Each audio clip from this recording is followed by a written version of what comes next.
Before we get started, a quick thank you to our sponsor and partner, Alumni FM. They are a higher education podcast agency specializing in working with education institutions to make informative and entertaining podcasts. It's pretty darn easy to work with them. And if you're wondering about the quality they produce, well, look at this very podcast. In this episode, we're diving into the state of student affairs, marketing, communications, and I want to mention something pretty cool that the team over at Alumni FM is putting together. We all know how powerful user-generated content is, and Alumni FM is providing a new service to help schools create student podcasts. I love this. This includes teaching students Podcasting 101, supporting staff with managing logistics, and helping edit for consistent quality. If you're thinking about podcasting for yourself, your students, or your team, I highly recommend connecting with them. Send a message to robert@alumni.fm or visit Alumni FM. Links are all in the show notes.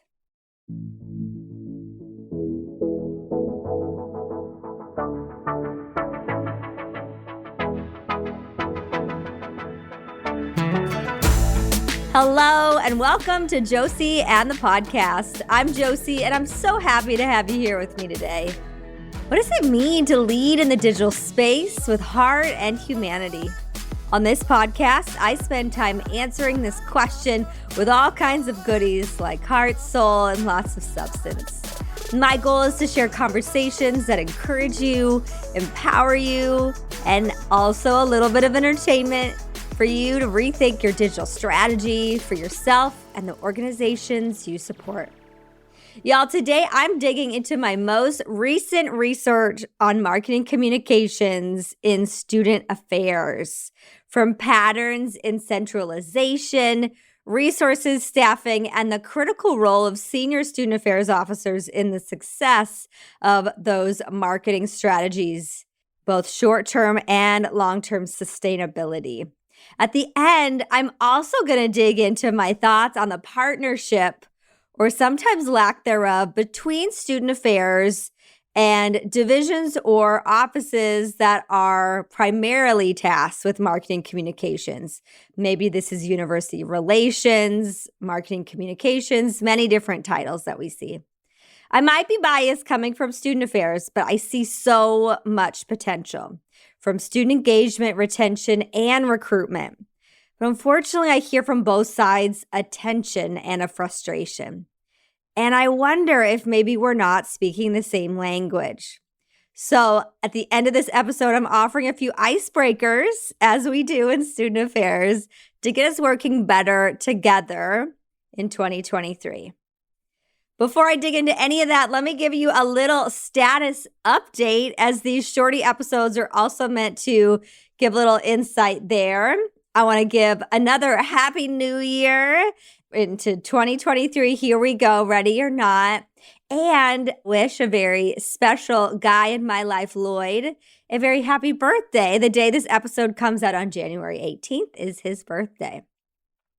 Related to Lloyd, him and his partners, which also means me too, opened a new bar in Burbank, California called the Inkwell Tavern. If you are ever in town or live in the Valley, please go check it out by the time this episode comes out. Actually, no, it'll be just a couple days later on January 21st is going to be the official grand opening. I'm so proud of everyone that's been part of that project, and they have yummy drinks and a new menu, and it's going to be good stuff.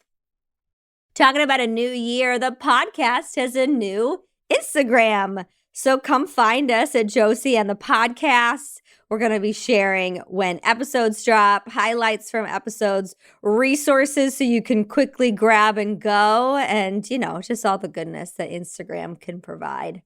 As we also talk about the new year, and hopefully you checked out my shorty episode in late December, Creating Goals with Soul, I gave lots of resources and frameworks and suggestions.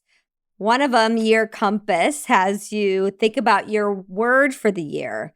And I got pretty hung up on this one. And no surprise, I was kind of judging myself for it, thinking maybe the context wasn't right. But the more I thought about it, and when I went on a little holiday break to spend time with my family in South Dakota and Wyoming, we came upon this creek in Icebox Canyon, which is on the border of South Dakota and Wyoming. And I'll link to the reel that I posted. It really affirmed it. Amidst the snow and the freezing creek bed, this water continues to flow and go forward and is free. And so my word for 2023 is free. But I'm also inspired by words like flow and moving forward. So I'm curious if you have settled on or thinking about any kind of words or phrases, or even in the Renew retreats, I have people think about maybe you have a song for the year, whether it's one that's going to pump you up or calm you down. We can think about all kinds of different ways we can apply it. And then as I think about what's in store for me this spring, well, there's going to be a lot of consulting, which I'm very excited about. Some of that isn't so public just based on the nature of it, but I'm working with community colleges, pretty large campuses in Texas, a medical program, another community college district. Oh gosh, I'm like running through my Rolodex, private college in California. So yeah, those are just some hints. And then of course you have heard me talking about the cohort, which if you're listening, you still have time to sign up. We start February 1st. I love this program so much. It, for me, it feeds my love of teaching, of coaching, and guiding people through a process to learn social media strategy. And this is great for people that might be brand new into higher ed, but have been doing social media or just got the keys to the accounts. And or we have a lot of people who are mid-level and director level who are just like, I just finally need to really have some skill sets around this, or how to support my team better around digital strategy that's focused on the community first. And so again, make sure to go check that out. I'm so excited about it. One last thing is I think about coming into 2023 a little bit differently and talking about Instagram is I was recently influenced. It was two podcasters who I religiously listened to their show, Forever 35, super fun. And they both posted on Instagram these out lists and these in lists, things that are going to be out. They're not going to do anymore in 2023. And what they're bringing into the year. And I recently included these in a newsletter episode that I put out. And then I was like, I probably should put these on Instagram too. So I thought I would share them just really quickly here in the podcast. And again, get you thinking, what is going to be out for you this year versus what you are attracting, manifesting, what's your intentions? And as you will see, some of them are silly, some of them are more substantive, some of them are like hopes and to-dos. But no surprise for me, my out list, my very first thing is stop making overflowing daily to-do lists. I don't know if anybody out there, it's almost like an inspirational to-do list. I kind of feel like though I can set myself up to be like, oh, I didn't get through it all. So I want to be really strategic in what I actually write down. The next one is I'm trying to not listen to a news podcast first thing in the morning. I might still listen to one in the morning, but I don't want it to be my first one. Second, inner critics, sorry, y'all, you got to go. You're not welcome here anymore. Late night online shopping. My husband even nudged me on this one because I was looking at some Amazon last night. Playing small. I might be a small, fun-sized person, but that mindset and honestly caring what other people think, I need to kick that to the curb. Center parts. I know TikTok and all the youngs say you got to part in the center with your hair. And I'm sorry, I just like my side part better. Y'all can just deal with it. True crime anything. I need to stop watching scary movies, real things that have happened, unsolved mystery. Like, stop it, Josie. Which relates to the next one, Netflix and binge. I don't want to just be watching TV a whole bunch every night or every weekend. I want to really stop that. And the notifications, I've been slowly turning off certain apps that I won't get a notification from.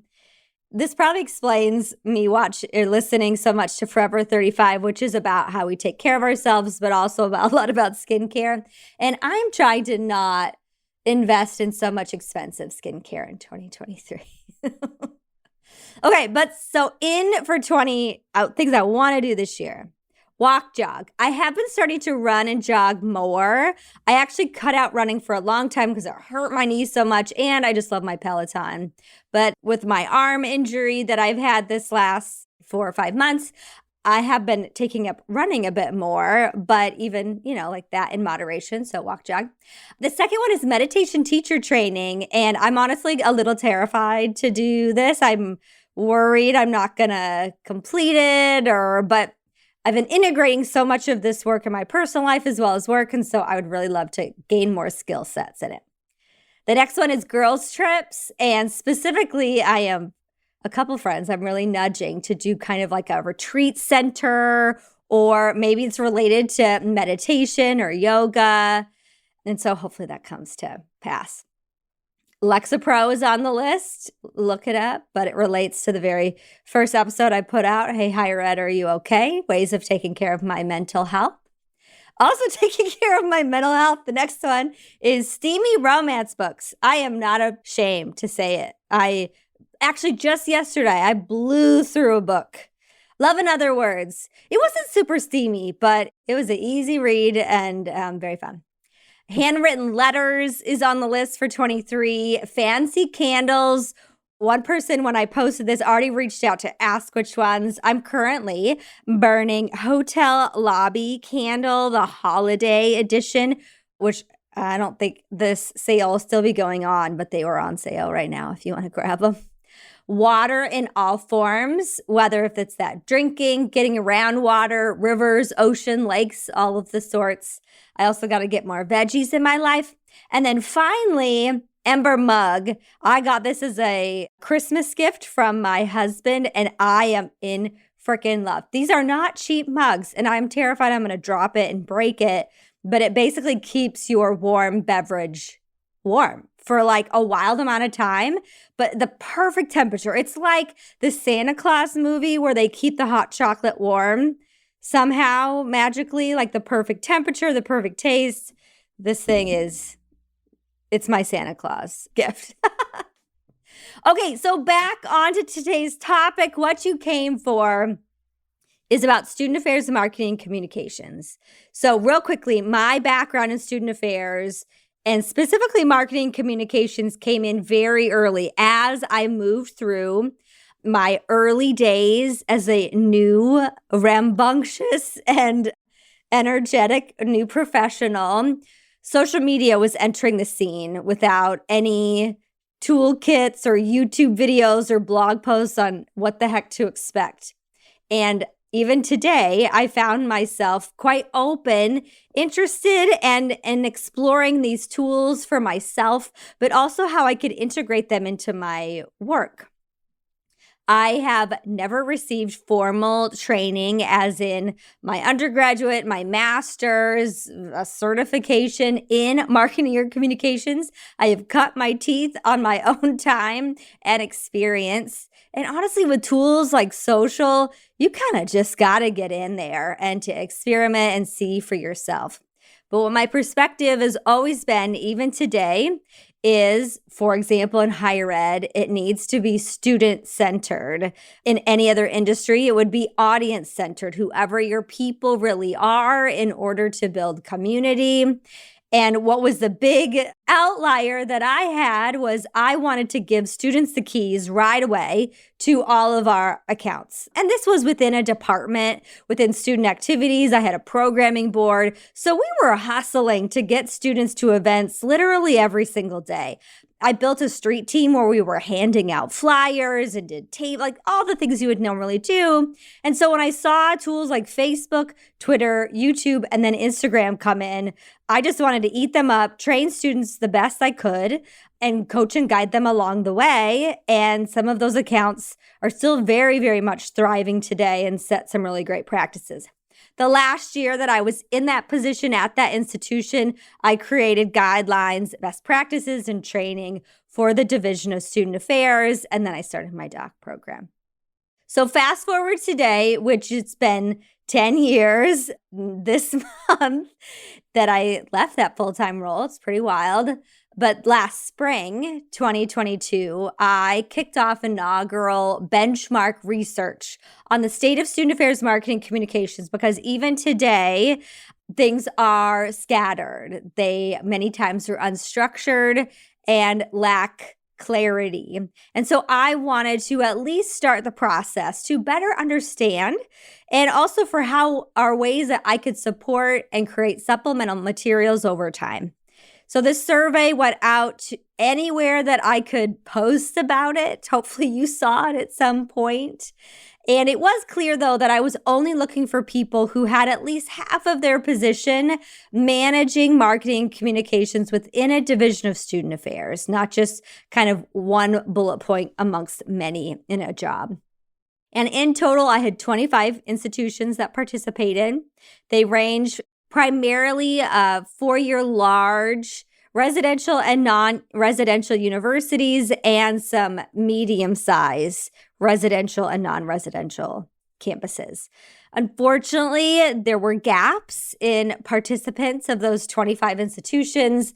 There were no small colleges or two-year colleges. Diversity was also significantly lacking. The majority of participants identified as white and were women. As you expand looking at the industry at large, both in higher ed and in other industries, marketing unfortunately has a long ways to go as it relates to diversity. But I wanted to give you that background just so you knew who was part of this research. But it still was important and I do think astounding.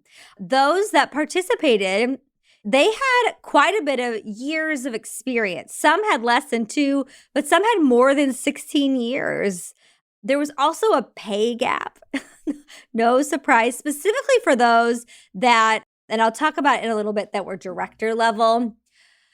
So I may not have all the answers, but when I couple my experience and what I see with actually some research that will continue on, I hope this will provide you listening, understanding about what I see happening in student affairs, marketing, communications, and what we can do about that from here. So number one, and I alluded to it already, there is a lack of staffing, structure, and resources, specifically some salary stuff.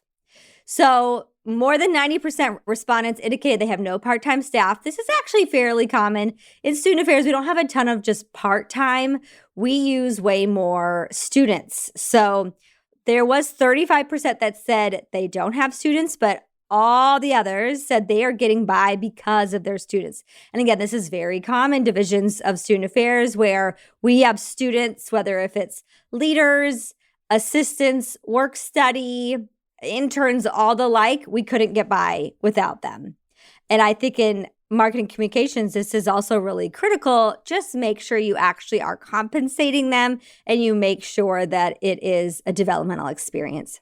But the issue in maybe not having some staffing in place, because even a number of the participants said that they would soon be moving on from their roles, it keeps them from advancing strategy. One director of student life at a large residential institution in the Midwest said, some of our regular maintenance type work needs to be done, like updating the websites, design for newsletters. They get missed because I get busy just trying to keep up with the latest fires that need to be doused. And these fires are not necessarily new to anyone that does marketing and communications. But what was new was this little pandemic, and this constant crisis has continued. That hasn't just gone away with a vaccine. We are at a heightened state always. And so even doing that maintenance work, again, has suffered. talking about compensation. So there is compensation that is there, but one thing that was really interesting was the gap, specifically as we think about directors. And this was most likely directors of MarComm that have centralized departments, basically. And I'll talk about that in a minute. The pay range was wide, starting at $66,000 all the way up to over $100,000. And both those things considered, all those individuals had around the same years of experience. Again, once the benchmark for job descriptions, pay rate, that might vary very much based upon what state you were in and other duties that are assigned. So just kind of starting to pay attention to things like that. One participant specifically said the challenging component of who they report to can be another big gap. Many times these individuals are reporting to people that don't know marketing and communications. When I asked them, hey, what kind of training would you want? How can I support you? They said, can you better support and train the people that we report to, their supervisors, their vice presidents, their deans, who don't come with that background? And that was really eye-opening for me. And what's going to be connected to that is making sure resources are allocated properly, as well as expectations. So that leads me to a finding. Number 2 is funding. One participant said there is no budget. As spending is necessary, I made a request to our business officer who usually uses student fee monies. 62% of respondents said they had no budget or were unaware of their budget for their work or needs. And this doesn't include salaries. Another participant, associate director, said, we request our VP's office at budget call and hope for the best. And for me, no wonder that we can't do maintenance work, that things might feel like quite the spaghetti factory in student affairs is the unknown, that having to, and I don't even think we need a ton of money, in marketing communications in student affairs. But how can we strategically plan when we don't know our resources, even if it means professional development and advanced training for full-time staff as well as students? So what does it look like when some departments have funding but others do not? You could think of the same thing when certain departments have highly skilled graphic designers or web people and some do not. I guarantee those that have resources like that are probably not only better positioned to tell their story and communicate what's going on, but are also getting more people in their office, at their programs. And we start to address a equity issue. I'm not saying every department in student affairs needs the same amount of money, but a trickle-down effect can start to be seen. Again, we don't need a ton, but we do need to at least address, for me, what's the elephant in the room. Because what we also started to see, and I think is starting to be addressed, is whether a division should stay decentralized or centralized. Now, a centralized model, and there is a variety of tiers of this, would be to start to move some resources that, for example, everyone in the division uses. Everyone needs a photographer, a graphic designer, web, printing, a variety of different things, versus having every single department try to be every single thing. And some you will quickly find are the haves and have-nots. And what breaks my heart is you start to see those areas that are serving the most needed and students don't have some of those resources, whether if it's veteran affairs, the diversity offices, first gen programs. Start to look out there and to see, well, who actually has those skills and resources, and that may help start to explain things. Is there somewhere in between? Absolutely. But I first want to tell you where the patterns of where centralization is happening in student affairs, because y'all, it is coming.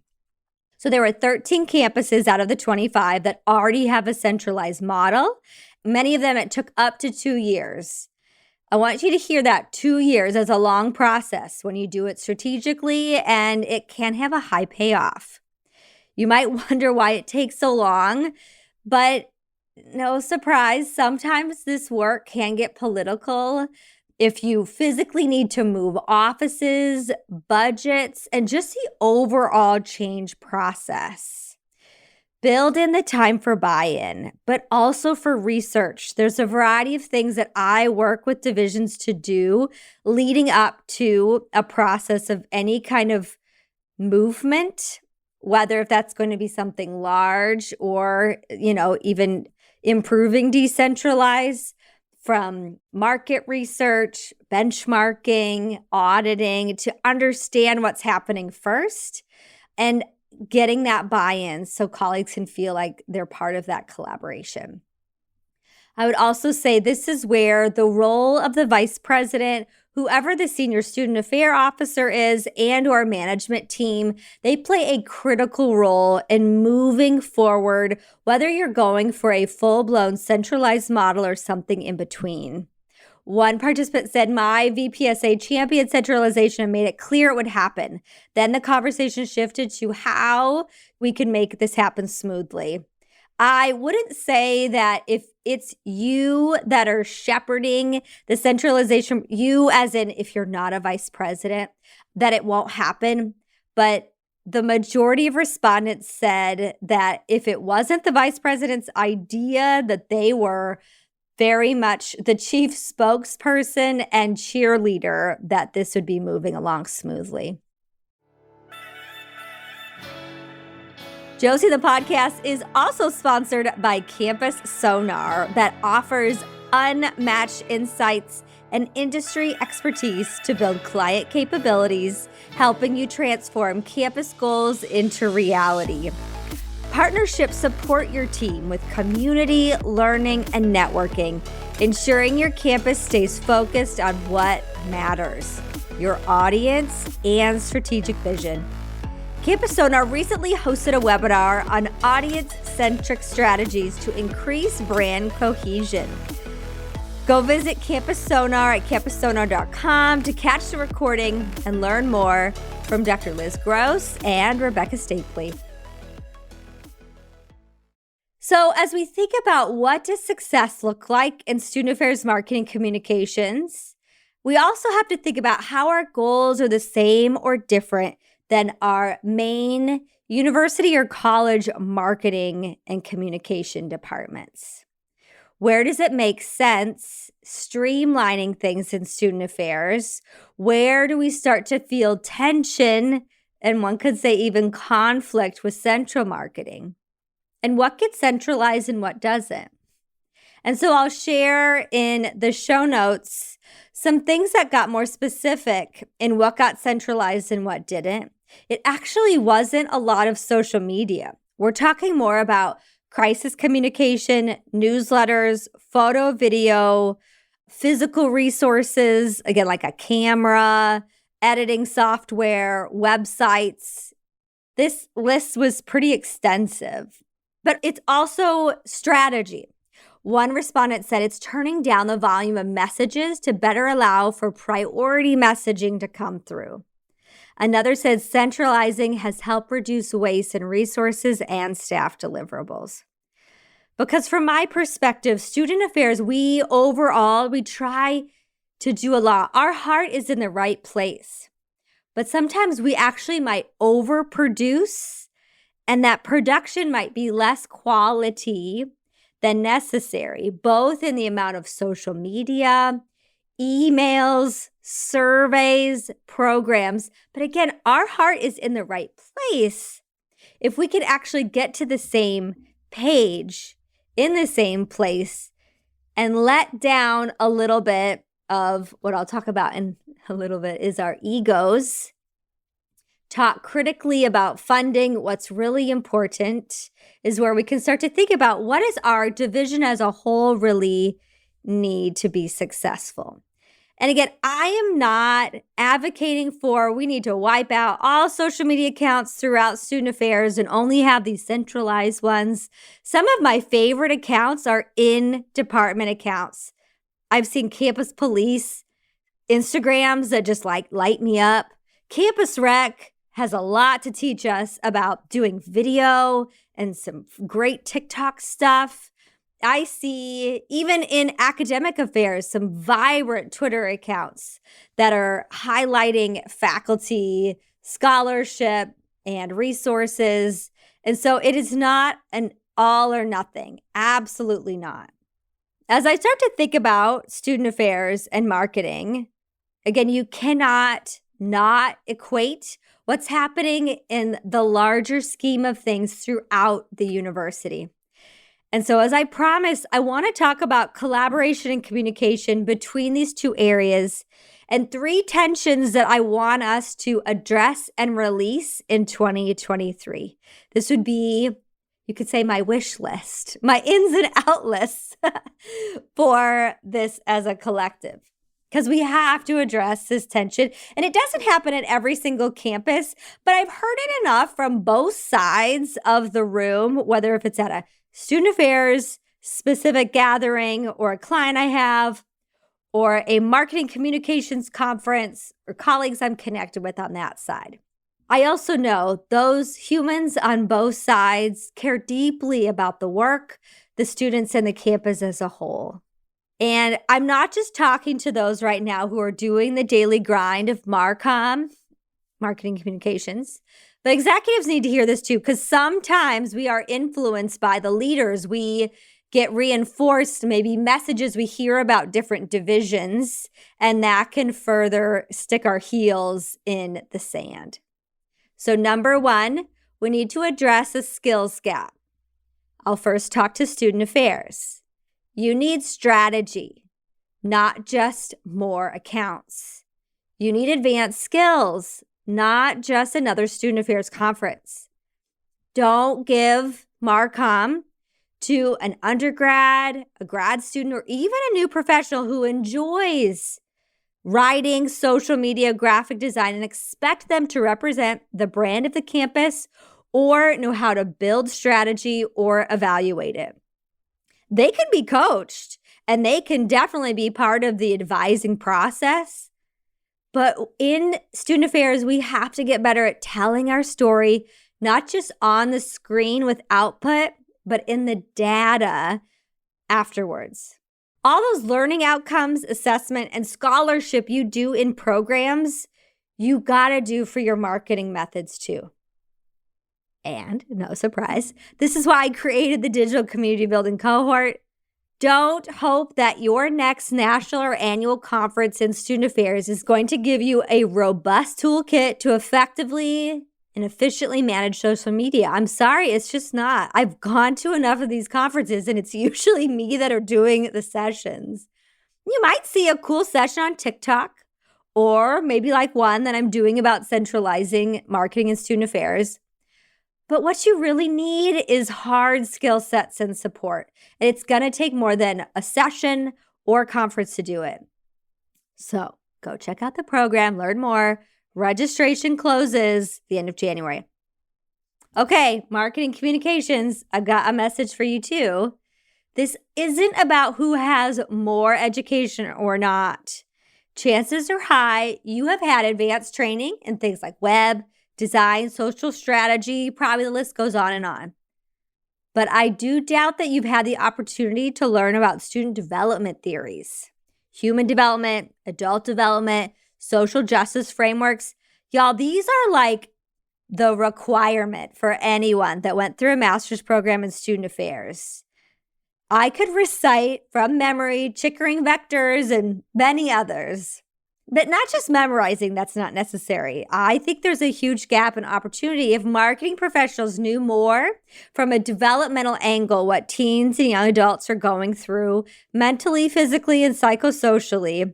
It would greatly aid your communication strategies holistically. I'll drop a couple links in the show notes. Heck, one's even a fun graphic where you can start to dig in. All right, number 2 is letting go of y'all's egos. Student affairs. The brand is not student affairs. In the end, it's the university or college. Take a breath with me. I'm not talking about fundraising or development here. I know you may need a different approach. And I'm also not talking about logo and approved colors or fonts. I find student affairs can get pretty territorial because it sucks, but there's a lack of resources. And I get it. You may feel burned or judged by central marketing, or maybe you've been intimidated to reach out. You may not attend the same meetings. Your offices are on opposite sides of campus. But what I know about both y'all is you're experienced relationship builders. Take this episode as your challenge. Reach out to just one person that does something similar to you in campus marketing and communications. Finally, my loves, student affairs, y'all don't need another account, especially not a TikTok. Especially if you live in a state where it's banned or your campus already has a central account. And please do a huge favor to marketing colleagues and train your students, including clubs and orgs, on best practices. I even get people to set up approval process for social media. Just like you do when a club or org has to register, make it a requirement in order for them to get funding from student government. Just blend it into other processes you have. And apply something like that for your departments and programs too. Does each residence hall really need their own Instagram? Or could one that was tasked to a full-time pro in residence life who is consistently posting and trained reach even more people and make an impact? And to my friends in marketing communications, I need to ask you, are you exhausted? Are you tired? Are you frustrated and over hunting down people for their marketing mistakes? The new accounts that are created and watching their every movement. Making these people close accounts. It sounds kind of aggressive and exhausting. I want you just to ask, is this actually your job, or did you put pressure on yourself to be this brand police? I want to add a new item to your to-do list in 23. IRL relationship builder. Do you know the org chart for various departments of student affairs? And trust me, I get it. Every division I work with, I have to take a look at it because they're all different. But there's a lot of different departments and programs, and probably with a lot of confusing acronyms. I would encourage you to meet with one person each month in 23 from Student Affairs. And just go in asking lots of questions. What they offer, maybe how you collaborate or share their good work. And if they happen to have social accounts or marketing strategies, you could give them a little coaching. Suggest some simple stuff at first, how to improve their Instagram bio or a trick that you just learned on Canva. And then if there is something more significant that they really are maybe aggressively going against brand guidelines, mention it with kindness and how to improve it and how you could help. Okay, last one is share your secret sauce.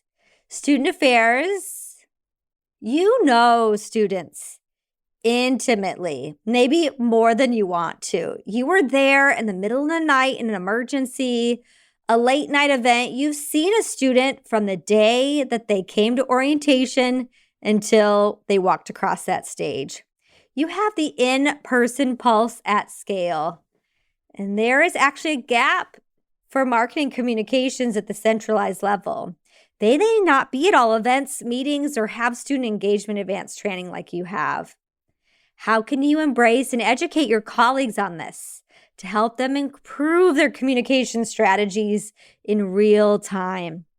And my marketing communication fam, I need y'all to teach social listening at scale because y'all know it. You have the pulse of the online community. You know how to cut through the clutter when not to get heightened by a couple tweets versus when something does needed to be learned from and acted on. Sometimes in student affairs, we see one thing and we want to jump in right away. But beyond just crisis, collectively, how can you work together to build digital community? Whether if that's on Instagram a Discord server, or any other tool that's coming. We want to connect student engagement strategies and outcomes in a marketing communication strategic plan that goes into any division. And you can be coaches and mentors in this process for staff and for students, and not just the brand police. So how can we start to have strategic conversations that integrate the student life cycle into the marketing cycle? If you are primarily marketing and social channels are for recruitment, well, then we need to talk about how, after we recruit all that amazing class and people, how we can then connect them to student success, engagement, and activity accounts. And don't forget alumni affairs in that student life cycle too. In close, no matter what pocket of campus your current position is housed, we are all meant to be community builders. Don't let your title or the name of your division get in the way of that. While I started in student affairs and adore my colleagues and even those associations and conferences I'm part of, I am very thankful for the relationships and skills I've developed because I've stepped out of that bubble of student affairs. And to that, I would offer that same guidance to both student affairs and central marketing communication pros listening. Don't keep insular. Tap into knowledge, experience, skills, and honestly, the huge hearts of people in other divisions. And I know my student affairs colleagues sure have them. And if I can connect and be a connector for anyone on any side of the aisle, please let me know. It's one of my favorite things to do. And one of the easiest ways to do this is by subscribing to some podcasts from colleagues in other divisions. And so I want to leave you today with a few to get started. Of course, these are linked in the show notes. So Student Affairs, we've got Essay Now with hosts like my friend Keith Edwards and Heather Shea, and their newest host, who was a guest on this podcast early on, Mamta Akapati. There's NASPA Essay Voices from the Field, hosted by Jill Creighton. And then studentaffairs.com has the One Thing podcast. And those podcast episodes are like 8 minutes, so those are quick. But no surprise, Marketing Communications has a lot of podcasts. And so let me drop a few of those. Thought Feeder with Joel Goodman and John Steven Stansel. JS was on this podcast. Trusted Voices with Teresa Parrott and Aaron Hennessy. Confessions of a Higher Ed CMO with Jamie Hunt. Servant Marketer with Jenny Petty, also a previous guest. The Application with Crin Myers and Higher Voltage. But there's also podcasts in all other pockets from academic affairs, admissions, teaching and learning. A couple to drop admissions leadership podcasts by Ken Anselman, and then teaching in higher ed. Again, find all of those in the show notes. So what's next for marketing communications? Whether you're student affairs or in those central offices, overall, the data shows that it can be segmented. Everybody's feeling stretched, and I do find we're kind of misunderstood. Maybe that's where I feel like my role is sometimes trying to communicate and clarify. Across all divisions, we're going to need higher level of support from senior administrators to help us focus on retention, resources, and overall support. Taking it back to my research on student affairs marketing, my research has just begun.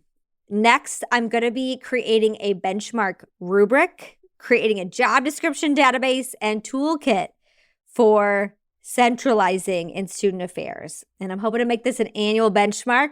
Don't be surprised if you hear on a podcast episode later this spring when I'm launching the 2023 study, and I would very much appreciate your support. All in all, no surprise, I'm here to help. I can educate divisions, whether it's marketing communications or student affairs, executives, and I do more than just keynotes. Many times they're full days or multi-days, coaching behind the scenes, and then, of course, semester and year-long consulting. And don't forget about that cohort, Digi-Cohort Mastermind class to advance your social media strategy, and we start February 1st. Thank you for joining me in this shorty episode of Josie and the podcast. Join the conversation online. You can find me at Josie Alquist, and the podcast on Twitter is Josie AT Podcast, and now on Instagram at Josie and the podcast. Remember, show notes can be found at josiealquist.com/podcast. Make sure you are subscribed, share it, like it, love it, and pretty please drop a review. I would appreciate it. If you're interested in learning more about my speaking, consulting work on digital engagement and leadership, or my book, Digital Leadership and Education, check me out at josiealquist.com. Thank you again to our podcast sponsors, Campus Sonar, and the producers of the show, Alumni FM. I'm sending digital hugs, loves, and waves to whatever corner of the world you're listening in from. This has been Josie and the podcast.